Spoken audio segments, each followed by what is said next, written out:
પોરબંદર મહાનગરપાલિકાની ચૂંટણીનું આજે પરિણામ જાહેર થયું હતું, જેમાં ભાજપની ઐતિહાસિક જીત થઈ છે। અહીં મતદાનની ટકાવારી ઓછી હતી, તેમ છતાં તમામ એટલે કે 52 બેઠક પર ભાજપના જ ઉમેદવારો વિજયી બન્યા હતા। પોરબંદર મહાનગરપાલિકાની ચૂંટણી આ વખતે ચર્ચાસ્પદ બની હતી, જે ચૂંટણીમાં નીરસ મતદાન માત્ર 48.84% જેટલું થયું હતું, જેનું પરિણામ આજે જાહેર થતા વોર્ડ નંબર 1 થી 13માં તમામ 52 બેઠક પર ભાજપના જ ઉમેદવારો વિજય બન્યા હતા, જેમાં ચુસ્ત પોલીસ બંદોબસ્ત વચ્ચે મતગણતરી હાથ ધરાઈ હતી। સમગ્ર પોરબંદર શહેરમાં આજે ભાજપનો ભગવો લહેરાયો છે, ત્યારે સાગર મોદી, વિક્રમભાઈ ઓડેદરા, મહેન્દ્રસિંહ ચાવડા, ધર્મેશ પરમાર અને અજય બાપોદરા જેવા સ્થાનિક દિગ્ગજ નેતાઓની જીત થઈ છે। ત્યારે આ તકે ખાસ રાજપૂત સમાજના પ્રમુખ અને જીટીપીએલના ડાયરેક્ટર રાજભા જેઠવા સહિતના અગ્રણીઓએ મતગણતરી મથક પર ખાસ ઉપસ્થિત રહી વિજેતા ઉમેદવારોને શુભેચ્છાઓ પાઠવી હતી। સાગરભાઈ મોદી જીત કોની?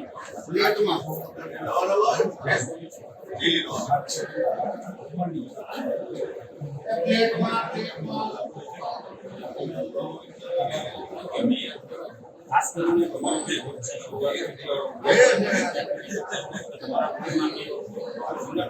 પાર્ટીના સામે સાગર કારણ તમે શું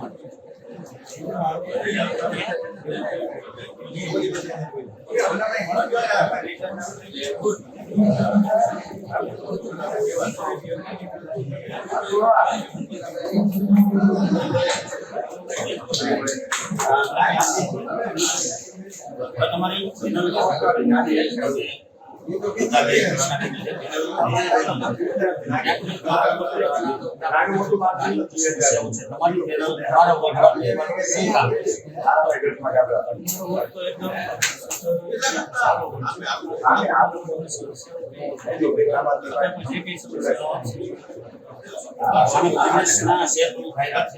પાર્ટીના ગામી કારણ શું માનતો?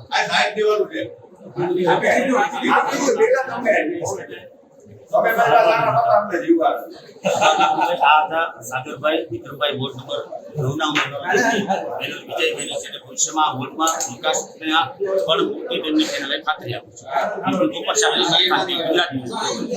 પોરબંદર મહાનગરપાલિકાની આજે મતગણતરી હતી, જેમાં વોર્ડ નંબર 2 એટલે ખાપર અને આસપાસનો વિસ્તાર જે હતો તેમાં પણ ભાજપની પેનલ જે છે તે વિજયી બની છે। ત્યારે ભાજપની જે પેનલ હતી તેના ઉમેદવાર લખનભાઈ મોટવાડી આપણી સાથે છે। લખનભાઈ, જીત માટે કોને શ્રેય આપશો?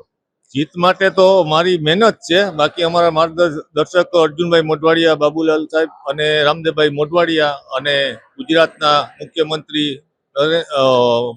ભૂપેન્દ્રભાઈ પટેલ અને મંત્રી નરેન્દ્રભાઈ મોદીને જાય છે। અમે ભાજપની ટિકિટ ઉપર ચૂંટણી લડ્યા છે, અમે તો ખાલી મહેનત જ કરી છે।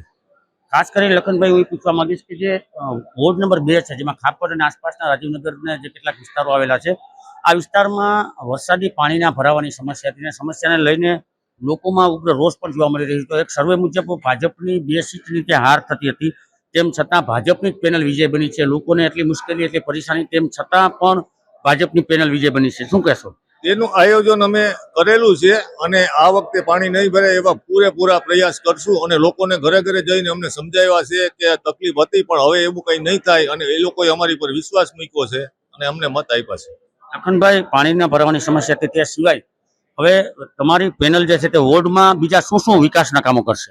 એમાં પાણી છે, મોટા ટેન્ક બનાવશું, પાણી જે નથી પહોંચી શકતું, લાઇટ, સ્ટ્રીટ લાઇટ નવી નાખવાની છે, રસ્તાના કામ ચાલુ થઈ ગયા છે અને જે કંઈ ગટરના કામ બાકી છે એ પણ પૂર્ણ કરશું વહેલી તકે। લખનભાઈ મોટવાડિયા અને તેની ટીમ વિજય બની છે। આ વોર્ડના વિકાસની જે છે તેણે ખાતરી પણ આપી છે। નિકુલ પોપટ સાથે અશોક ખાનકી, ગુજરાત ન્યૂઝ, પોરબંદર। પોરબંદર મહાનગરપાલિકાની મતગણતરીમાં વોર્ડ નંબર 1 બાદ વોર્ડ નંબર 5, ત્યારબાદ વોર્ડ નંબર 9 અને વોર્ડ નંબર 10ની પણ ભાજપની પેનલ વિજય બની છે। જોકે તેમાં પહેલેથી જ 2 ઉમેદવારો બિનહરીફ થયા હતા અને અન્ય 2 ઉમેદવારોની જીત થઈ છે। ત્યારે આપણી સાથે વોર્ડ નંબર 10ના ઉમેદવાર છે આશીષભાઈ, જીતની પાછળનું કારણ શું માનો છો? જીતની પાછળનું મુખ્ય કારણ ઘણા બધા અમારા વોર્ડના કાર્યકરોનો સપોર્ટ હતો, પ્લસ અમારે નરેન્દ્રભાઈ મોદી સાહેબે જે વિકાસના કામો કરેલા છે, પ્લસ અમારા પૂર્વ કાઉન્સિલરો છે બધા, એ બધાનો અમને પૂરેપૂરો સપોર્ટ હતો. અમારા 10 નંબરના બધા જેટલા મતદારો છે એ બધાએ અમને પૂરો સપોર્ટ આપેલો છે અને અમે ખૂબ જંગી લીડથી જીતાડેલા છે. એ બદલ અમારા તો બધા વોર્ડ નંબર 10ના મતદારોનો, બધાનો, અમારા કાર્યકરોનો, બધાનો અમે દિલથી આભાર માનીએ છીએ. વોર્ડ નંબર 10માં નરેન્દ્રભાઈના વિકાસથી જીત થઈ, પણ નરેન્દ્રભાઈનો વિકાસ દેશ પૂરતો છે. વોર્ડ નંબર 10માં આજે મહાનગરપાલિકા બન્યાના 1.25 વર્ષ બાદ પણ લોકોનું માનવું છે કે અનેક સમસ્યાઓ છે. શું કહેશો? ના, અમારા વોર્ડ નંબર 10માં અમારા પૂર્વ કાઉન્સિલરો દ્વારા 95% કામગીરી, બધી રોડ, રસ્તા, પાણી, સ્ટ્રીટ લાઇટ, બધી કામગીરી પૂર્ણ થયેલી છે. અમુક 2-4 શેરીઓના 2-4 રસ્તા બાદ કરતા ટોટલી કામગીરી સંપૂર્ણ બધી થયેલી છે. અને અમારા વોર્ડ નંબર 10માં કોઈ પણ જાતના વિકાસના કામોમાં કોઈ પણ બાકી નથી રહેતું, 5% કામ સિવાય. વોર્ડ નંબર 10માં ખાસ કરીને એક એવી ફરિયાદ છે જે રોડના કામ થયા છે, તે રોડના કામ યોગ્ય રીતે થયા નથી, મતલબ કે એન્જિનિયરિંગ ફંડામેન્ટલ પૂરેપૂરું વપરાણું નથી. લોકોના ઘરો કરતા રોડનું સ્તર ઊંચું છે, એ બાબતે અનેક ફરિયાદો છે. તમારી જીત પછી આના માટે શું કરશો? એના માટે અમે અમુક એરિયામાં જોયેલું છે, એના માટે અમે એનું લેવલિંગ લેવડાવશું પહેલા, ને એની ઉપર રોડ કરાવશું. કારણ કે અમુક ઘણી જગ્યાએ રોડનું લેવલ સેજ ઊંચું છે, એટલે અમે એનું સંપૂર્ણ રીસર્ફેસિંગ કરાવી, લેવલ કરાવીને સંપૂર્ણ રોડ ક્લિયર લેવલિંગમાં લેશું.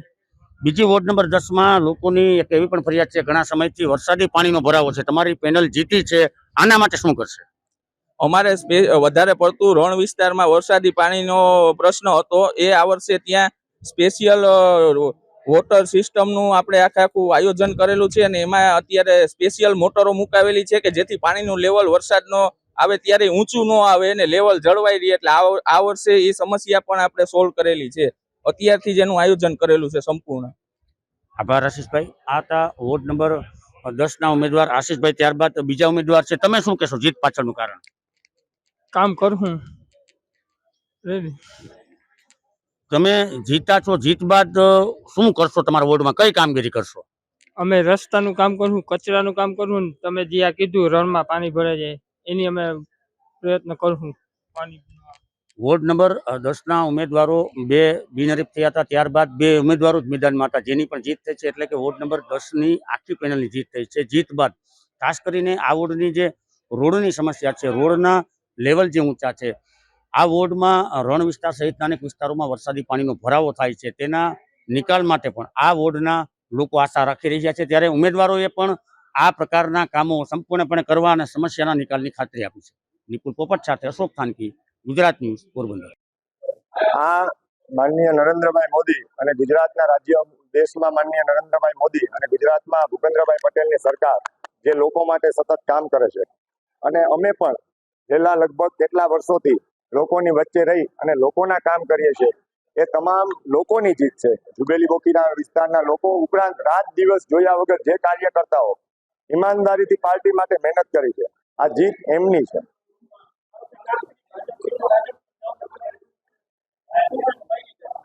શું કહો છો?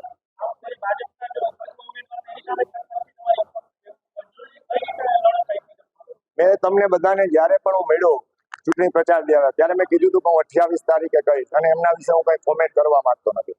તમે માત્ર 5-7 ગલીઓમાં કે 5-7 વિસ્તારમાં કામ કરીને એમ કહો કે હું લોકોની વચ્ચે, અને પાર્ટી તમને આપે ત્યારે પાર્ટી મહાન, અને પાર્ટી જ્યારે તમને કામ કરવાનું છે ત્યારે તમે પાર્ટીની વિરોધ જાઓ, એવા લોકોને કોઈ દિવસ પબ્લિક અને લોકો સ્વીકારતા નથી. એટલે આ સાબિત કરી દીધું છે, લોકોએ આવા લોકોને કાયમી જાકારો આપ્યો છે.